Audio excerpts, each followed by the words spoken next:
నమస్తే welcome to VBC on TV news నేను గౌతమి ముందుగా ఈనాటి ముఖ్యాంశాలు భారత్లో టెస్లా ఎంట్రీపై నితిన్ గడ్కరీ రియాక్షన్ ఆటోమోటివ్ పరిశ్రమ ప్రపంచంలో రెండో స్థానంలో నిలుస్తుందని వెల్లడి ధాన్యం కొనుగోలులో రికార్డు సృష్టించామన్న మంత్రి నాదెండ్ల ప్రభుత్వం చరిత్రాత్మక మైలురాయిని అధిగమించిందని వెల్లడి వైఎస్ఆర్ కాంగ్రెస్ పై విరుచుకుపడ్డ ఎమ్మెల్సీ సోము వీర్రాజు వైసీపీని ఖాళీ చేయించడమే కూటమి లక్ష్యమని వ్యాఖ్య విశాఖలో ఘనంగా ఉగాది ఉత్సవ పథసంచాలనం 5 ప్రముఖ ఉత్సవాల్లో ఉగాది ఒకటన్న నిర్వాహకులు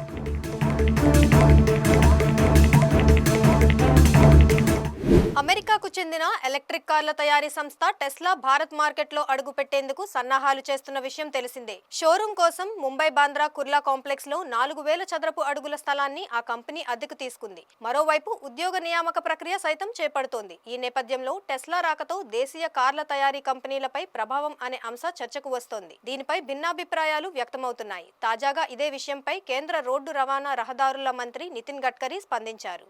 బిజినెస్ టుడే మైండ్ రష్ 2025 ఫోరంలో పాల్గొన్న గడ్కరీకి టెస్లా ఎంట్రీ ఇక్కడ పరిశ్రమపై ఏ మేరకు ప్రభావం చూపనుందన్న ప్రశ్న ఎదురైంది. దీనిపై మంత్రి స్పందిస్తూ భారత ఆటోమొబైల్ పరిశ్రమ సాంకేతికత దిశలో ఎంతో పురోగతి సాధిస్తుందని తెలిపారు. ఎటువంటి అడ్డంకులు లేకుండా సాఫీగా ముందుకు పయనిస్తుందన్నారు. రానున్న సంవత్సరాలలో ఆటోమోటివ్ పరిశ్రమ ప్రపంచంలో రెండో అతిపెద్దదిగా అవతరిస్తుందని విశ్వాసం వ్యక్తం చేశారు. 2014లో ఆటోమోటివ్ పరిశ్రమ పరిమాణం కేవలం 14 లక్షల కోట్లగా ఉండేది. ప్రస్తుతం ఇది 22 లక్షల కోట్లకు చేరింది. ఇక అమెరికా, చైనా తర్వాత భారత్ 3వ స్థానంలో ఉందని, త్వరలోనే ప్రపంచానికి ఎలక్ట్రిక్ వాహనాలను ఎగుమతి చేయబోతున్నాం అని గడ్కరీ అన్నారు. దేశీయ కార్ల తయారీ సంస్థలన్నీ భారత్లో మాత్రమే వాహనాల్ని ఉత్పత్తి చేస్తున్నాయని, దీంతో వీటి నాణ్యత మరింత మెరుగుపడుతుందని చెప్పారు. అలానే ఈ వీలును మాత్రమే కాకుండా త్వరలో ద్విచక్ర, త్రిచక్ర వాహనాలు, బస్సులని కూడా ఇతర దేశాలకు ఎగుమతి చేయనున్నట్లు వెల్లడించారు. రానున్న 5 ఏళ్లలో కొత్త సాంకేతిక ఆవిష్కరణలు, హైడ్రోజన్ ఆధారిత ఇంధనము మొదలైన వాటి సాయంతో ప్రపంచంలోనే రెండో అతిపెద్ద ఆటోమేకర్ గా భారత్ అవతరించనుందన్నారు. ఇక అగ్రస్థానం చేరేందుకు ఎంతో సమయం పట్టదని ధీమా వ్యక్తం చేశారు. Of the electric vehicle revolution, the EV revolution. You yourself drive an EV. There's a lot of conversation about Tesla coming to India. There's talk here in Mumbai. They've acquired some real estate to set up a showroom.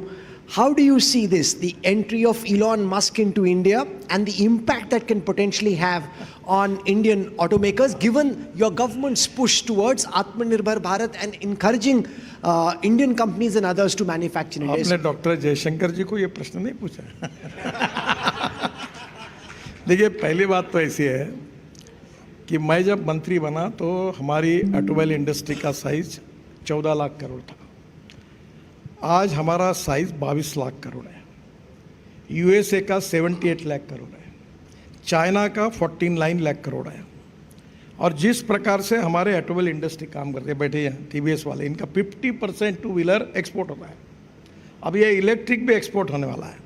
Lithium ion battery की कीमत जब हमने शुरू की थी, जब मैं बोलता था तो लोग मुझे पूछते थे आपके ही कार्यक्रम में कि इलेक्ट्रिक व्हीकल रास्ते में बंद होगा तो धक्का मारने के लिए आप आएंगे क्या. अब ऐसी स्थिति है कि $150 पर किलोवाट पर आवर जो थी वो $100 तक आई है. और वर्ल्ड में मैं ये मानता हूँ कि सब लगभग कंपनियां हमारे यहाँ है, उनकी क्वालिटी में लगातार इम्प्रूवमेंट हो रही है. अभी हमने भारत एनकैप जो किया है स्टैंडर्ड, उसके कारण वर्ल्ड की गाड़ियाँ टेस्ट करने के लिए इंडिया में आ रही है और हमारी गाड़ी सेफ है. और इसके बाद हमारी 2 व्हीलर, 3 व्हीलर, बसेस, इसका बहुत बड़े प्रमाण पर एक्सपोर्ट होगा. और हमारी इंडस्ट्री में मैं तो उम्मीद करता हूँ कि 5 साल के अंदर हम निश्चित रूप से, बीच में हमने जापान को पीछे डाल दिया. अब जापान 3रे नंबर पर था, हम 4थे नंबर पर थे. अब जापान 4थे नंबर पे गया, हम 3रे नंबर पर आए हैं. और हमारी ऑटोमोबाइल इंडस्ट्री जिस प्रकार से क्वालिटी प्रोडक्ट्स तैयार कर रही है, टेक्नोलॉजी में नए नए इनोवेशंस आ रहे हैं, उसके आधार पर हाइड्रोजन पे काम हो रहा है. मैं विश्वास रखता हूँ कि आने वाले 5 साल में हम निश्चित रूप से वर्ल्ड में एक प्रमुख देश ऐसा बनेंगे और दूसरे नंबर पर निश्चित जाएंगे. और वो जाने के बाद फिर पहले नंबर पर जाना ज़्यादा कठिन नहीं है, क्योंकि हमारी कॉस्ट सस्ती है. గతంలో ఎన్నడూ లేని విధంగా ఖరీఫ్ ధాన్యం కొనుగోళ్లలో ప్రభుత్వం చరిత్రాత్మక మైలురాయిని అధిగమించిందని పౌర సరఫరాల శాఖ మంత్రి నాదెండ్ల మనోహర్ అన్నారు. తెనాలిలో ఆయన మీడియా సమావేశం ఏర్పాటు చేశారు.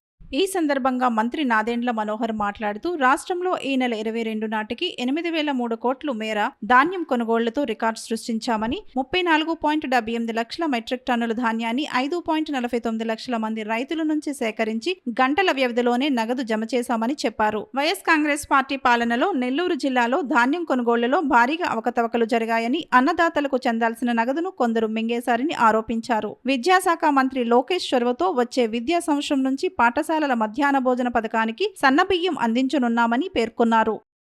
ఒక హిస్టారికల్ మైల్ రాయ్. I feel very proud. నిజంగా ఈ రోజున రాష్ట్ర ముఖ్యమంత్రి చంద్రబాబు నాయుడు గారి నాయకత్వంలో మన ఉప ముఖ్యమంత్రి గారు పవన్ కళ్యాణ్ గారి ప్రోత్సాహంతో ధాన్యం కొనుగోలు విషయంలో మా కూటమి ప్రభుత్వం ఈ రోజున అద్భుతంగా ఈ కార్యక్రమాన్ని ఖరీఫ్ మాసంలో ముందుకు తీసుకొచ్చాం. ఈరోజు ఉదయం రాష్ట్ర వ్యాప్తంగా మేము కొనుగోలు చేసిన ధాన్యం 8,003 కోట్ల రూపాయలకి చేరింది. గతంలో ఎప్పుడు కూడా ఆంధ్రప్రదేశ్లో ఈ స్థాయిలో కొనుగోలు జరగలేదు. 8,003 కోట్ల రూపాయలు, 22 లక్షల రూపాయలు. ఈరోజు ఉదయానికి మేము ఆ మైలు రాయి చేరినప్పుడు చాలా అద్భుతంగా జరిగిన ఈ కార్యక్రమం మీ అందరికీ తెలియపరచాల్సిన బాధ్యత ప్రభుత్వం నుంచి మా పైన ఉంటుంది. ఎందుకంటే రకరకాలుగా దుష్ప్రచారాలు చేశారు, అనుమానాలు సృష్టించారు. అసలు నిజంగానే ప్రభుత్వం కొనుగోలు చేస్తే డబ్బులు వాళ్ళకి అకౌంట్లో వేస్తారా అని కావాలని కొన్ని సమస్యలు తీసుకొచ్చారు. కల్లాల దగ్గరనే రైతులు వాపోతున్నారని, సరుకులు కొనేవారే లేరని, క్షేత్రస్థాయిలో ఏదో అపోహలు సృష్టిస్తే ఈ వ్యవస్థకి చెడ్డ పేరు తీసుకొచ్చే విధంగా ఒక దుర్మార్గమైన ప్రచారం చేశారు. 34,78,445 మెట్రిక్ టన్నులు ధాన్యం ఈ రోజుకి మేము కొనుగోలు చేశాం. 8,003 కోట్ల రూపాయల, 22 లక్షల రూపాయలు విలువ చేసే ధాన్యాన్ని రైతులందరికీ కూడా మనస్ఫూర్తిగా వాళ్ళకి నమస్కరించుకుంటూ 24 గంటల లోపే వాళ్ళ ఖాతాలోకి జమ చేశాం. ఇది మా కూటమి ప్రభుత్వం యొక్క చిత్తశుద్ధి. ఏ విధంగా మేము ప్రభుత్వంలో రాగానే రైతాంగాన్ని కాపాడుకోవాలి అనే ఒక నిర్ణయం తీసుకుని, ఆర్థిక ఇబ్బందులున్నా కూడా దీనిపైన లోతుగా అవగాహన తెచ్చుకుని ఎక్కడ పొరపాటు జరగకుండా ఒక నూతన ఒరవిడి ముఖ్యమంత్రి గారు సలహా మేరకు 48 గంటల్లోనే డబ్బులు జమ చేస్తామనే మాట మేము ఇచ్చినప్పుడు 48 గంటలు కాదు, 24 గంటల్లోనే మేము ఈ డబ్బు వాళ్ళ ఖాతాలోకి జమ చేశాం. చిన్న ఉదాహరణ చెప్తా, 2-3 ఉదాహరణలు. గుంటూరు జిల్లా గత సంవత్సరం వైఎస్ఆర్సీపీ ప్రభుత్వంలో మన గుంటూరు జిల్లాలో కొనుగోలు చేసింది 4,730 మెట్రిక్ టన్నులు. కేవలం 4,730 మెట్రిక్ టన్నులు కొనుగోలు చేశారు. అదే మన కూటమి ప్రభుత్వం 40,009 మెట్రిక్ టన్నులు కొనుగోలు చేశాం. వైసీపీ మొత్తాన్ని ఖాళీ చేయించడమే కూటమి ప్రభుత్వ లక్ష్యమని ఎమ్మెల్సీ సోము వీర్రాజు ప్రతిజ్ఞ చేశారు. ఆ పార్టీకి భవిష్యత్తులో 20% కూడా ఓట్లు రావని, మరోసారి జగన్ ముఖ్యమంత్రి కావడం అసాధ్యమన్నారు. విశాఖ బీజేపీ కార్యాలయంలో వైసీపీ నుంచి ఇటీవల చేరిన విశాఖ డైరీ చైర్మన్ ఆడారి ఆనంద్ కుమార్ ఆధ్వర్యంలో పశ్చిమ నియోజకవర్గం నుంచి 160 మంది వైసీపీ నుంచి బీజేపీలో చేరారు. వీరిలో వైసీపీ కార్యకర్తలు, మాజీ కార్పొరేటర్లు ఉన్నారు. వారిని సాదరంగా పార్టీలోకి ఆహ్వానించిన ఎమ్మెల్సీ సోము వీర్రాజు జగన్ పార్టీపై విరుచుకుపడ్డారు. ప్రతిపక్ష హోదా ఉన్నప్పుడు సభకు వెళ్లని జగన్మోహన్ రెడ్డి 11 స్థానాలకు పరిమితమై ఇప్పుడు ఆ హోదా ఇవ్వలేదని పట్టుదలకు పోవడం ద్వంద్వ నీతి కాదా అని నిలదీశారు. ఆయన బహిరంగంగా ఆయన మాట్లాడుతున్నందుకు కూటమి లక్ష్యం నీ వైసీపీనే ఖాళీ చేస్తాం, నీకు 20% కూడా రాబోయేటువంటి రోజుల్లో నీకు ఓట్లు రాకుండా చెయ్యడమే కూటమి లక్ష్యం అనేటువంటి విషయాన్ని నేను భారతీయ జనతా పార్టీ ద్వారా తెలియజేస్తున్నాను. ఒక ప్రతిపక్ష నాయకుడిగా నువ్వు సభకు వెళ్లకుండా, నీకు ప్రతిపక్షానికి అర్హత కావాలంటూ కౌన్సిల్లో ఇష్టం వచ్చినట్లు వ్యవహరిస్తూ, గతంలో నీకు ప్రతిపక్ష హోదా ఇచ్చారు, 14, 19, 60 మంది ఎమ్మెల్యేలు ఇచ్చారు. ఆ రోజు మీరెవరు కూడా సభకి నీవు వెళ్ళలేదు. ఈరోజు 11 ఇస్తే నాకు ప్రతిపక్ష హోదా కావాలంటాడు జగన్మోహన్ రెడ్డి. ఇది డబల్ టంగ్ అంటారు, దీన్ని 2 నాలుకల విధానం అంటారు. ఇస్తే వెళ్ళవు, 14, 19 ఇప్పుడు ప్రజలు ఇవ్వకపోతే నాకు కావాలంటావు. ఇది ఏమి వ్యవహార శైలి అని అడుగుతున్నాను. ఇలాంటి వ్యక్తి మరలా అధికారంలోకి రావడం కోసం ప్రయత్నం చేయడం అనేది ఈవేళ భారతీయ జనతా పార్టీ ఆయన సూటిగా ప్రశ్నిస్తుంది. నీకు మరొకసారి అధికారం కావాలనేటువంటి ఆలోచన రావడం అనేది ఈ ఆంధ్ర రాష్ట్ర అభివృద్ధికి విఘాతం అనేది భారతీయ జనతా పార్టీ యొక్క స్పష్టమైనటువంటి అవగాహన. స్టీల్ ప్లాంట్కు కేంద్రం 11,000 కోట్లు ప్యాకేజీ ఇచ్చినప్పటికీ కొంతమంది కార్మిక నాయకులు ఇప్పటికీ దీక్షలు చేయడాన్ని ఆయన తీవ్రంగా తప్పుపట్టారు. స్టీల్ ప్లాంట్ నష్టపోవటానికి ప్రధాన కారణం వారేనని, అలాంటి వారే దేశానికి నష్టం తెస్తున్నారన్నారు. 11,000 కోట్ల రూపాయలను విశాఖ స్టీల్ ప్లాంట్కి ఇచ్చి ఇంకా ఇక్కడ కొంతమంది నిరాహార దీక్ష చేస్తున్నారంటే 700 రోజులు, 1400 రోజులు, 1500 రోజులు. ఈ తీసేసిన తహసీల్దారులందరూ అక్కడ కూర్చుంటున్నారు, ఎవరు గట్టిగా మాట్లాడరు. దేనికి కూర్చోవాలండి? నిరాహార దీక్ష చేస్తారా?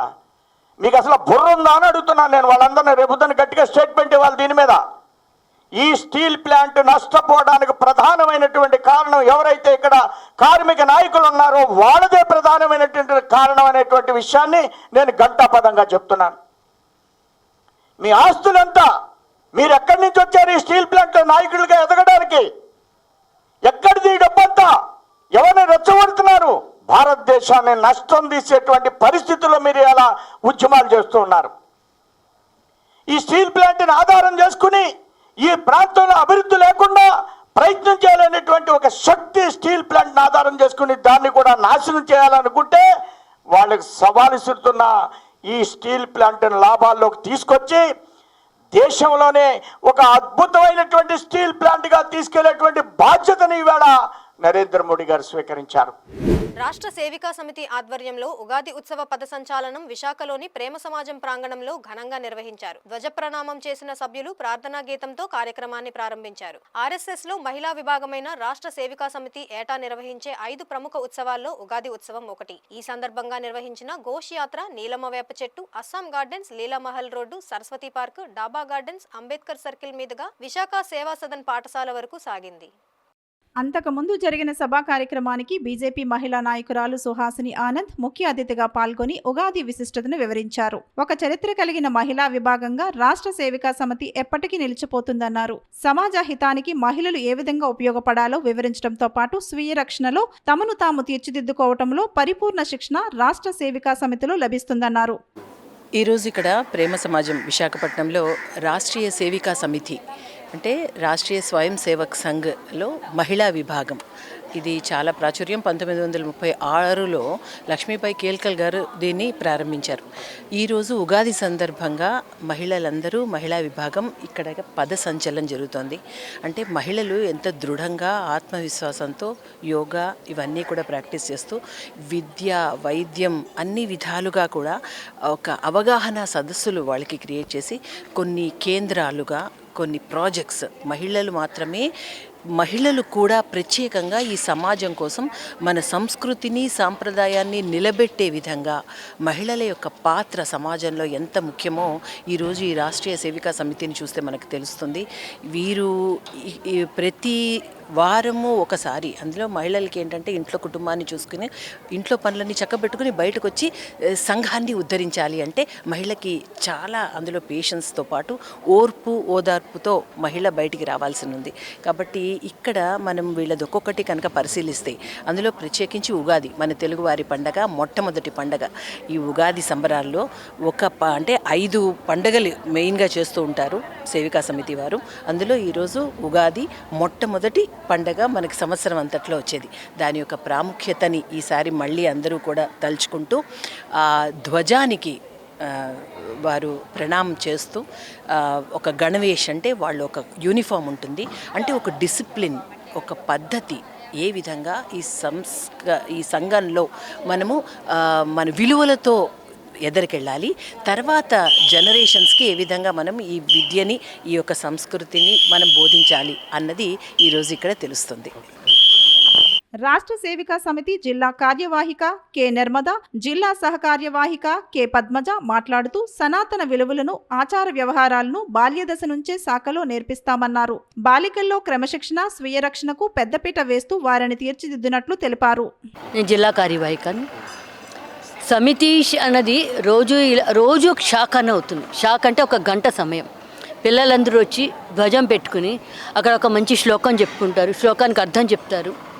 దాని తర్వాత ఒక నీతి ఉపదేశాలు అంటే ఒక గుడ్ థాట్స్ షేర్ చేస్తే ఆడుకుంటారు. ఎందుకంటే ఇవాళ రేపు పరిగెట్టుకుంటూ ఆడుకోవడం అనేది తగ్గిపోయింది మనకి.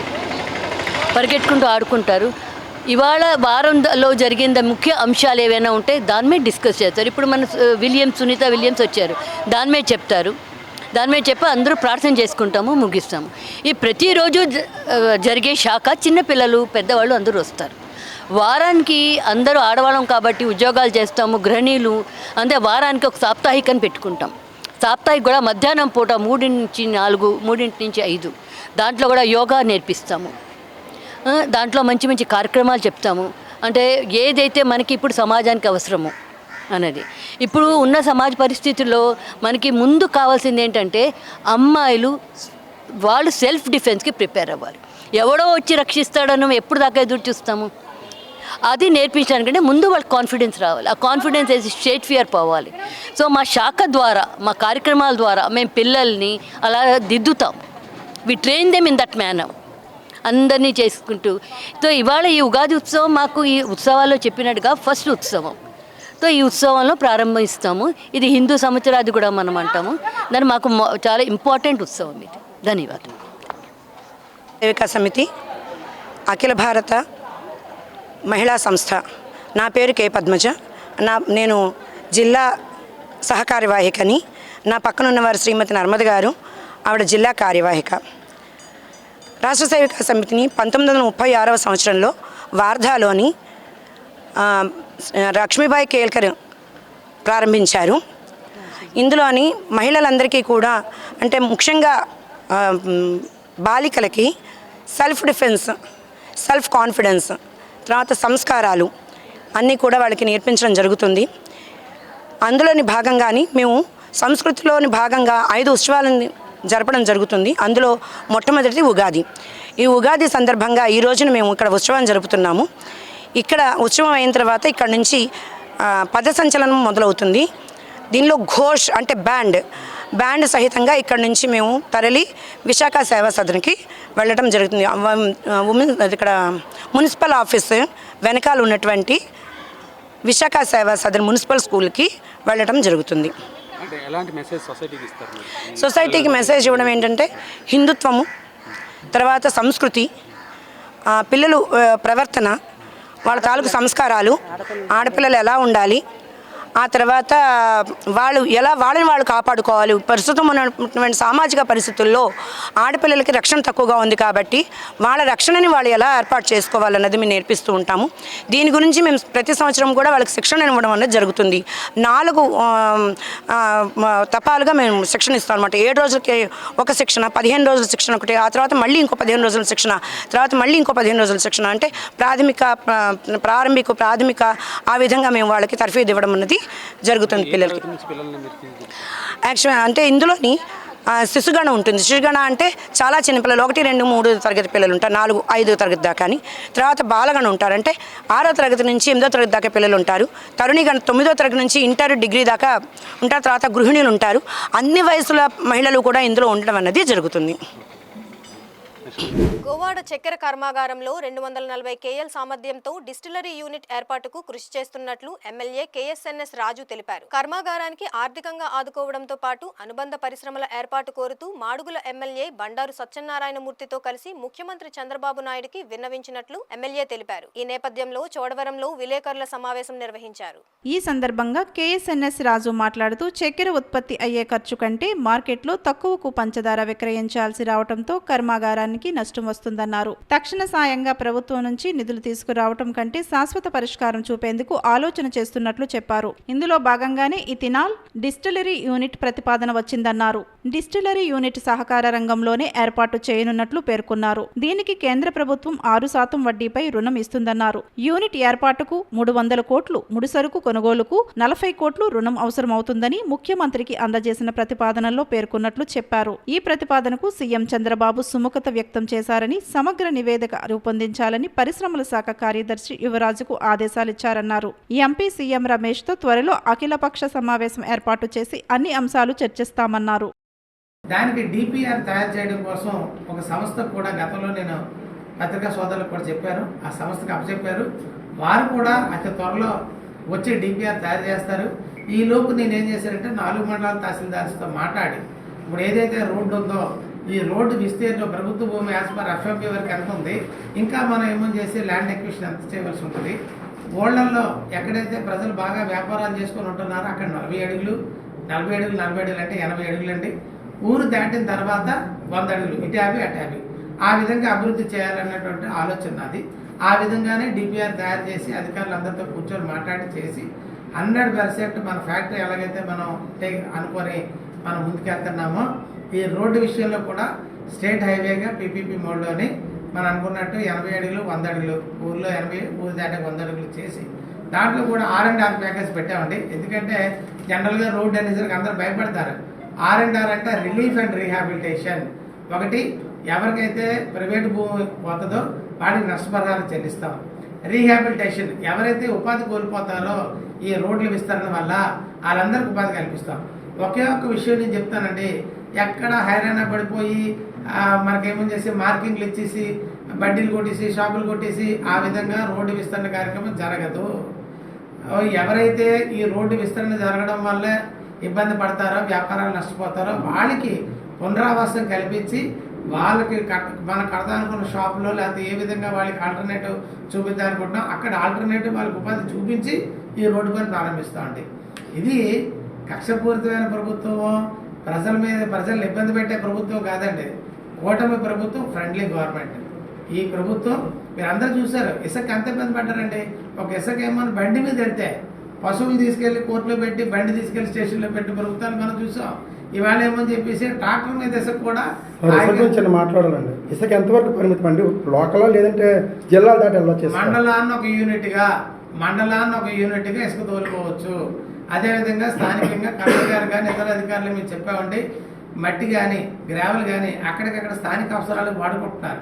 మీరు అన్నట్టు వ్యాపార దృక్పథంతో జిల్లాలు దాటించో అలా ట్రాన్స్పోర్ట్ చేస్తే చర్యలు తీసుకోండి తప్ప ఇక్కడికిక్కడ కొందరు ఏం చేస్తారు, ఆ భూమి ఏమో ఎత్తుగా ఉందని మట్టి తీసి పక్కన ఉన్న భూములు వేసుకోవడం లేకపోతే ఆ భూమి ఈ భూమి లెవెల్ చేసుకోవడం చేస్తారు. అదే రియల్ ఎస్టేట్ కాదు, రైతులే చేసుకుంటున్నటువంటి పనులు. అలాంటివి ఏవి కూడా ఇబ్బంది పెట్టద్దు, ప్రజల్ని భయాందోళనకు గురి చేయొద్దు. ఇది ప్రశాంతమైన వాతావరణంలో ఆహ్లాదకరంగా జరుగుతున్నటువంటి పరిపాలన ప్రభుత్వం. కాబట్టి ఏమంటే కన్స్ట్రక్టివ్గా ఒకటి అన్ని చేసుకుని వెళ్తాం. అప్పుడు సిమెంట్ రోడ్లు కాలువలు అన్నీ కూడా అన్ని గ్రామాల్లో కూడా అభివృద్ధి కార్యక్రమాలు జరుగుతున్నాయి. ఇంకా ఉండిపోయిన కార్యక్రమాలు ఏమున్నాయి అన్నది కూడా అవన్నీ కూడా ఆలోచన చేస్తున్నాం.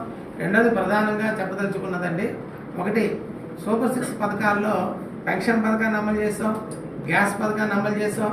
అతి త్వరలో ముఖ్యమంత్రి గారు మాట చెప్పారండి మనం మాకు లెజిస్లేటివ్ పార్టీ మీటింగ్లో, తల్లికి వందనం అని ఏదైతే పిల్లలు చదువుకుంటున్నారో వాళ్ళందరికీ డబ్బు ఇస్తా అన్నారు. అది రేపు మే జూన్లో మళ్ళీ స్కూళ్ళు తెరిచినప్పుడు వాళ్ళందరికీ డబ్బు ఇస్తా అని చెప్పారు. అలాగే రైతులకి రైతు భరోసా కింద ఇస్తానన్న డబ్బులు కూడా తప్పకుండా అవి కూడా రిలీజ్ చేస్తారు. అంటే సూపర్ 6లో 4 పథకాలు అమలైనట్టు అవుతుందండి. ఆ 2 కూడా పూర్తయితే 2 అయ్యాయి, 2 అవుతాయి. ఇంకో 2 పథకాలు నిరుద్యోగ వృత్తి, అలాగే ప్రతి మహిళకి 1500 రూపాయలు ఇస్తా అని చెప్పాను. అవి కూడా మనం సమయం తీసుకుని ఒకటి అన్నా క్యాంటీన్లు ఓపెన్ చేస్తారా లేదా? అన్నా క్యాంటీన్లు అందరూ భోజనం చేస్తారు కదా. ఇప్పుడు గతంలో 5 సంవత్సరాల వారి పరిపాలనలో అనుభవ రాహిత్యంతో అవగాహన రాహిత్యంతో కక్షపూరితమైనటువంటి పరిపాలన వల్ల రాష్ట్రం చిన్నాభిన్నమైనటువంటి రాష్ట్రాన్ని మళ్ళీ ఒక సక్రమైన మార్గంలో పెట్టడానికి కొంత టైం పడుతుంది. ఆ టైం పట్టినప్పుడు ఆ టైంలోనే ఒకటి చేసుకొని వెళ్ళి మనదేమో చేసి ఒక కన్స్ట్రక్టివ్గా నిర్మాణం చేస్తారు. రెండోది మీరు అందరూ చూశారు, కేంద్ర ప్రభుత్వం సహకరిస్తుంది. అమరావతి రాజధాని కోసం సుమారు 30-40 వేల కోట్ల రూపాయలు రిలీజ్ చేసి టెండర్లన్నీ పిలిచారు. వర్క్లన్నీ కూడా సర్వేంగా జరుగుతున్నాయి. మీ రాజధాని ఏది అని అంటే అమరావతి అని చెప్పుకునే విధంగా ఉంటుంది తప్పకుండా. సార్ బ్రిడ్జి పరిస్థితి విజయరామరాజపేట బ్రిడ్జి కూడా శాంక్షన్ అయిందండి. వడ్డాది బ్రిడ్జి ఇంకా శాంక్షన్ కాలేదండి. విజయరామరాజపేట బ్రిడ్జి శాంక్షన్ అయిన బ్రిడ్జిని అదేమని చెప్పేసి వర్క్ స్టార్ట్ చేపిస్తాం. వడ్డాది బ్రిడ్జ్ మాత్రం శాంక్షన్ కాలేదు, అది శాంక్షన్ చేయించి అది పని చేయాలి. అసెంబ్లీ సమావేశాల్లో ప్రజా సమస్యలపై సుదీర్ఘంగా చర్చించి వాటి పరిష్కారానికి సంబంధిత శాఖలకు వివరించడం జరిగిందని బీజేపీ శాసనసభ పక్ష నేత విశాఖ ఉత్తర ఎమ్మెల్యే విష్ణుకుమార్ రాజు తెలిపారు. తన కార్యాలయంలో జరిగిన మీడియా సమావేశంలో ముఖ్యమంత్రి సహాయ నిధి కోసం దరఖాస్తు చేసుకున్న 21 మందిలో 10 మందికి 5,54,000 రూపాయల చెక్కులను లబ్ధిదారులకు అందజేశారు. 3 పార్టీలు కలిసి ప్రజా సమస్యలపై ఒకే మాట మీద నిలబడి పనిచేస్తున్నాయని, ఇది స్వర్ణయుగంగా ప్రజలు భావించవచ్చన్నారు. ఏపీ టిడ్కో ఇళ్ల కోసం డబ్బులు కట్టించుకున్న వైసీపీ ప్రభుత్వం అవి పూర్తి చేయకుండా లబ్ధిదారులను అప్పుల్లో ముంచిందని దుయ్యబట్టారు. బ్యాంకు రుణాలు తీర్చుకోలేక లక్షలాది మంది అవస్థలు పడుతుంటే వీరికి రుణ విముక్తి కల్పిస్తూ 141 కోట్లను బ్యాంకులకు చెల్లించే బాధ్యత ప్రభుత్వమే తీసుకుందని తెలిపారు. ఏపీ టిడ్కోకి కడితే జగన్మోహన్ రెడ్డి నిర్వాహకం వలన ఆ డబ్బుల్ని కూడా డైవర్ట్ చేసేసి మళ్ళీ లబ్ధిదారుడిపై నుంచి నెలకి 3,500 రూపాయలు మళ్ళీ రివర్స్ డబ్బులు కట్టవలసిన ఒత్తిడి వచ్చింది. దీన్ని మేము అసెంబ్లీలో ప్రస్తావించినప్పుడు లాస్ట్ అసెంబ్లీలో గౌరవ ముఖ్యమంత్రి గారు స్పందించి ఇట్లాగ లబ్ధిదారుల పైన భారము పడకూడదు, ఇది న్యాయం కాదు అని చెప్పి ఉద్దేశంతో సుమారు 140 కోట్ల రూపాయలు ఎవరైతే లబ్ధిదారుల దగ్గర నుంచి డబ్బులు బ్యాంకు వాళ్ళు వసూలు చేస్తున్నారో ఆ డబ్బు అంతా కూడా మళ్ళీ రాష్ట్ర ప్రభుత్వమే బ్యాంకులకి పే చేసే పరిస్థితి ఉంది, పే చేస్తున్నారు కూడా. కాబట్టి ఎవరు కూడా నిరుత్సాహపడవలసిన అవసరం లేదు. ఏదైతే విశాఖపట్నంలో కానీ ఆంధ్ర రాష్ట్రంలో కానీ సగము కంప్లీట్ చేసిన బిల్డింగ్స్ ఉన్నాయో ఇది సుమారు ఒక 6 మంత్స్లో కంప్లీట్ అయిపోతాయి. అయిన తర్వాత మళ్ళీ వాళ్ళందరికీ కూడా ఇళ్ళు ఇవ్వటం జరుగుతుంది. అట్లాగే ఏదైతే 1 సెంటు భూమి అని చెప్పి ఈ జగన్మోహన్ రెడ్డి గారు ఎక్కడ పనికిరాని భూములు కొండవాలు ప్రాంతాల్లోని రకరకాల ఇబ్బందులు ఉన్న పరిస్థితుల్లో కూడా వాళ్ళకి కేటాయించడం జరిగింది. ఎప్పుడైతే వాళ్ళకి భూమి కేటాయించారో వాళ్ళకి మళ్ళీ ఇల్లు పెట్టుకునే అర్హత లేనటువంటి పరిస్థితి వచ్చింది. కాబట్టి ఇప్పుడు అక్కడ సైటు కనుక ఎవరికైనా నచ్చకపోతే వాళ్ళు వచ్చి మాకు ఈ సైటు వద్దు అని చెప్పి మా దగ్గర రిప్రజెంటేషన్ పెడితే, అంటే విశాఖలో ఉన్నవాళ్ళు, నేను చెప్పేది మా నియోజకవర్గంలో, వాళ్ళకి వేరే ఆల్టర్నేటివ్గా ఎక్కడైనా దగ్గరలో దొరికే సైటు ఉంటే రాష్ట్ర ప్రభుత్వానికి విన్నవించి వాళ్ళకి కూడా తగిన సహాయ సహకారాలు చేస్తామని చెప్పి తెలియజేసుకుంటూ, ఇంకొక విషయం, ఏదైతే రాష్ట్ర ప్రభుత్వం నుంచి ఏపీఐఐసి ద్వారా అట్లాగే విఎంఆర్డిఏ అంటే మనకి పాత కూడా ఆ సంస్థల నుంచి కార్పొరేట్ హాస్పిటల్స్కి అత్యంత చౌక ధరతోటి ల్యాండ్స్ ఇదివరకు ఇవ్వటం జరిగింది. ఇచ్చిన తర్వాత కార్పొరేట్ హాస్పిటల్స్కి అంటే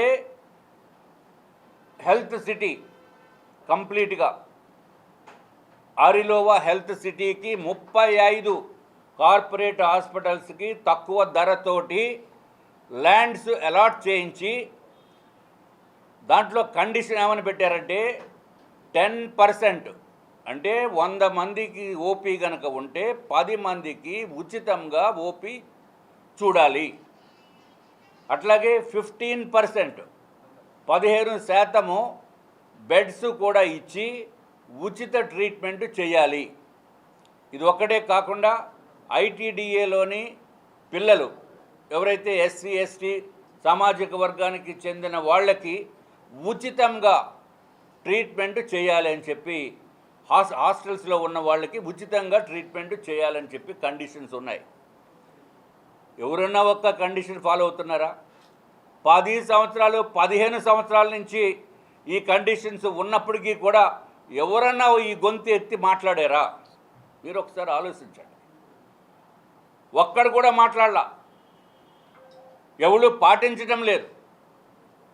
ఆఖరికి ఇక్కడ ఎన్ఆర్ఐ హాస్పిటల్ ఉంది మన దగ్గరలో పక్కనే, దాంట్లో కిమ్స్ కింద మార్చారు, ఇప్పుడు కిమ్స్ హాస్పిటల్ అయింది, అక్కడ కూడా పాటించడం లేదు.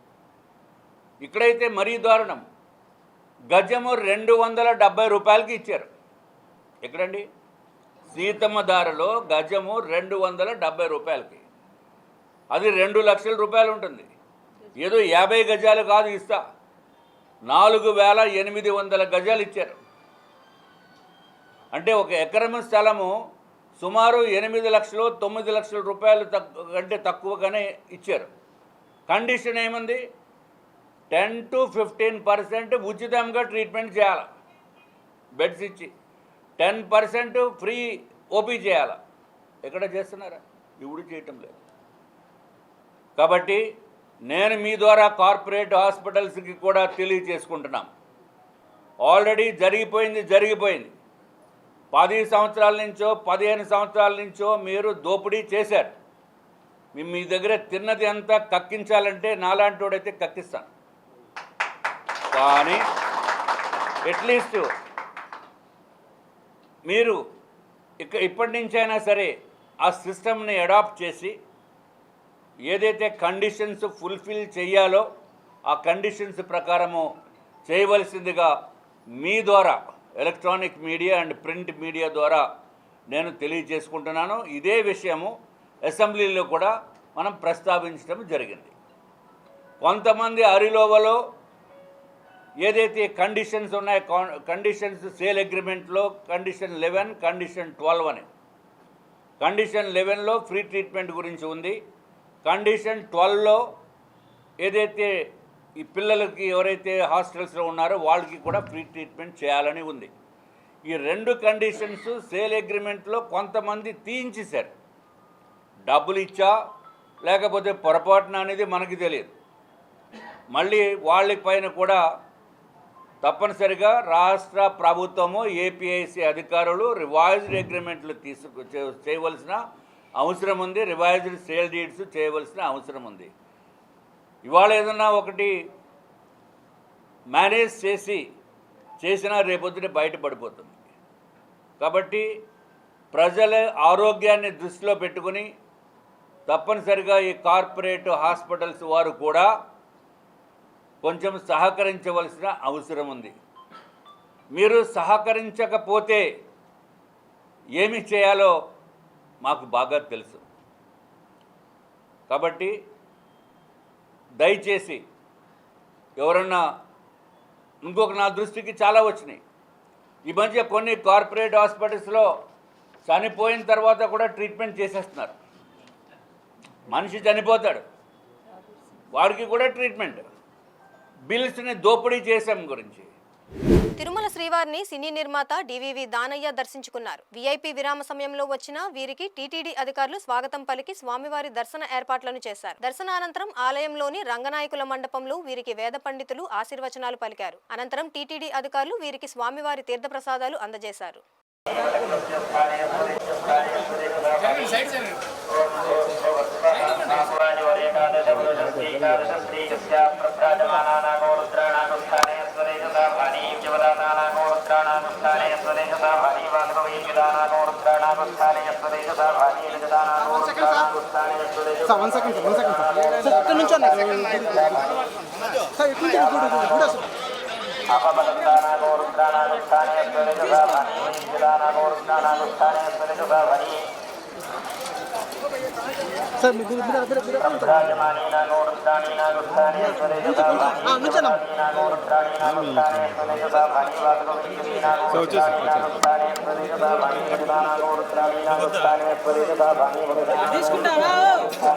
ఇలా సైడ్కి వచ్చేయండి సార్.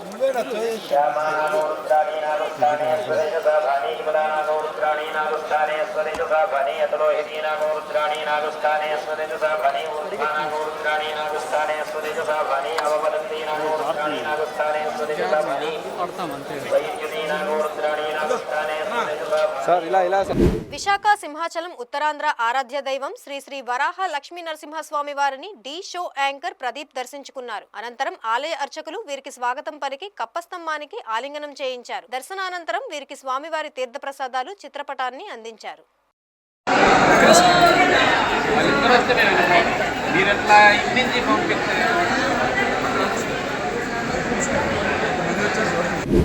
ఈ వార్తలు ఇంతటితో సమాప్తం. మరిన్ని విశేషాలతో మళ్ళీ కలుసుకుందాం.